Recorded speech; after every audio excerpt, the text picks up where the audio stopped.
When was the last time you actually saw a dollar cup of coffee or a burger meal that didn't make you flinch at the register?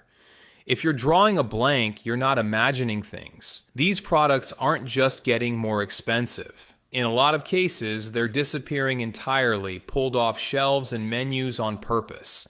Take McDonald's, since it's basically the mascot for this whole trend. The original dollar menu launched in 2002, and for years it was the thing everyone actually remembered about eating there.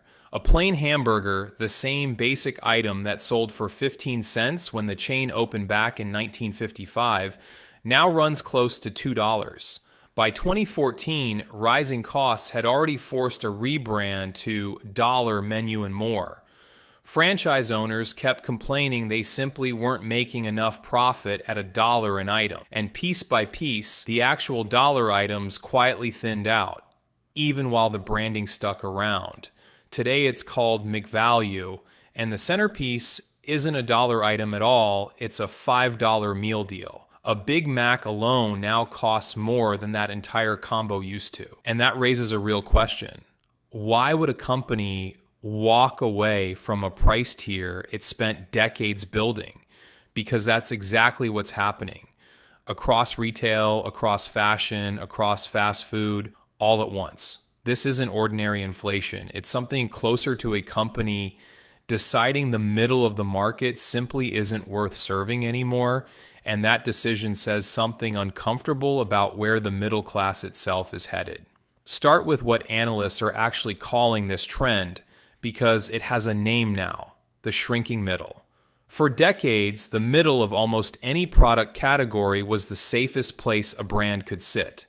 Priced between cheap and premium, these mainstream products used to make up something like 60 to 70% of category sales, delivering steady volume and predictable margins year after year. That center is now collapsing. In some product categories, mainstream, middle-of-the-road items are declining 5 to 7% a year, while the value tier and the premium tier both grow by double digits at the exact same time. You can watch this happen in fashion in real time. Value retailers like Bershka and H&M cut the share of their lowest priced items by 15 to 25% between 2023 and 2025. Meanwhile, luxury prices climbed 61% over roughly that same stretch. The middle, the stuff most people actually used to buy, is the part getting squeezed out of existence. So why would any company deliberately abandon its highest volume price point? Because high volume stopped being the same thing as high profit. For years, the entire strategy was simple: sell a lot at a thin margin and let the sheer number of transactions add up to real money. That math only works if there's a large, stable group of people reliably buying at that price point month after month. That group is exactly what's disappearing.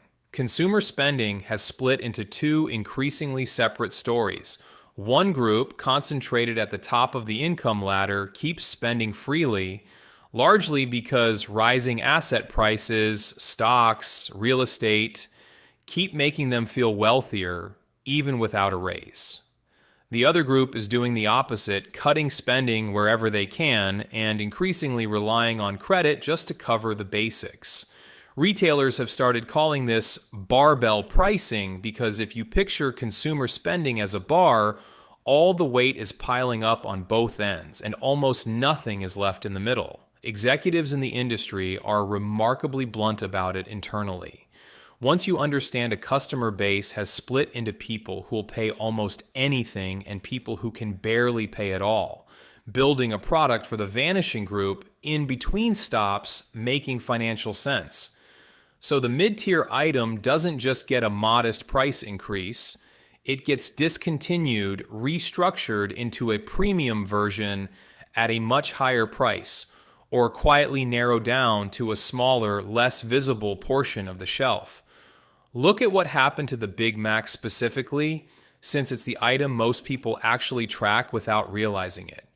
$3.99 in 2020 up to somewhere between $5.29 and $5.99 by 2026, close to a 40% jump on the single most recognized item on the menu. There's a genuine irony sitting inside all of this, too. Every fast food chain is currently locked in what industry press has started calling a value war, each one racing to look like the cheapest option on the block.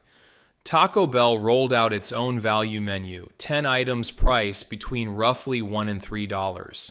McDonald's has leaned hard into its $5 meal deal. But look closely, and the actual math tells a different story than the marketing. These aren't companies rediscovering generosity. They're chains fighting over a shrinking pool of customers who are watching every single dollar, competing to look cheap while the underlying prices keep climbing anyway. None of this is really about any one company. It's driven by the same three underlying costs almost every industry is fighting at once. Raw materials are more expensive across nearly every category, from cotton to cocoa to the metals inside a phone. At McDonald's specifically, beef prices alone rose more than 30% between 2020 and 2023, driven by supply disruptions and a shrinking national cattle herd. Labor costs have risen sharply too, and they haven't come back down.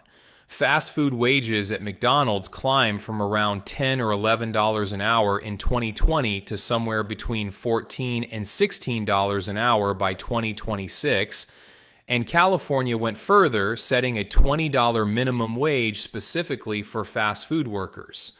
And global shipping, still recovering in fits and starts from years of disruption, keeps adding friction and cost to anything that has to move from a factory to a shelf. Layer those three pressures together, and a company selling a $1 item stops being able to absorb the hit quietly. It either raises the price high enough that it isn't really the same value product anymore, or it kills the product outright and redirects that shelf space towards something with better margins.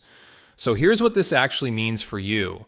Sitting on the other side of the checkout counter, it's not just that a specific burger or a specific detergent got more expensive, it's that the range of choices available at a price you could comfortably afford is quietly narrowing on both ends of nearly every category you shop in. That's not a minor inconvenience. Economists studying this pattern describe it as one of the clearest visible signs of a shrinking middle class, showing up first in something as ordinary as a grocery aisle or a fast food menu, long before it shows up in any official government statistic. There's actually a simple way to feel this shift directly instead of just reading about it. Take the price of a basic fast food meal and divide it by the average hourly wage in whatever city you live in. That number, roughly, tells you how many minutes of work it takes to afford the most basic combo meal on the menu. Run that math for 2020, then run it again for today. And the gap is stark because wages simply haven't kept pace with what a cheap meal now actually costs. Retail tells the same story from a different angle. Brands like Target and Gap built entire business models on a simple promise: dependable quality without premium pricing. That promise has been losing its pull for years now. Squeeze from both directions at once, discount competitors getting better and cheaper on one side, premium and luxury brands pulling further away on the other. Mid-priced grocery brands are losing shelf space to private label on one end and to premium or organic lines on the other. And it's happening in category after category, not just one. The products you buy are, in a very real sense, a mirror of the income distribution buying them. When the middle of that distribution shrinks, the middle of the product shelf shrinks right along with it. To be fair, this isn't happening everywhere or to every brand in exactly the same way. Some companies are trying to hold the middle deliberately, betting that affordable but still solid quality remains a real, defensible position if they execute it well enough. Costco is often cited as one of the clearer examples, still built almost entirely around bulk value and still growing. Discount grocers have also gotten dramatically better at quality over the past several years, which gives cost-conscious shoppers a genuine alternative rather than nothing at all. So it's not that affordability has vanished completely, it's that betting your entire business model on the mushy, undifferentiated middle has become the riskiest place in the market to stand.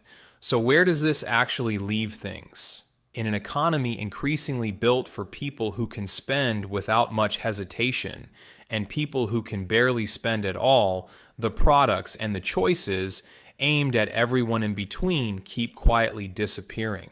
That's not a story about one burger chain trimming its menu or one retailer chasing better margins.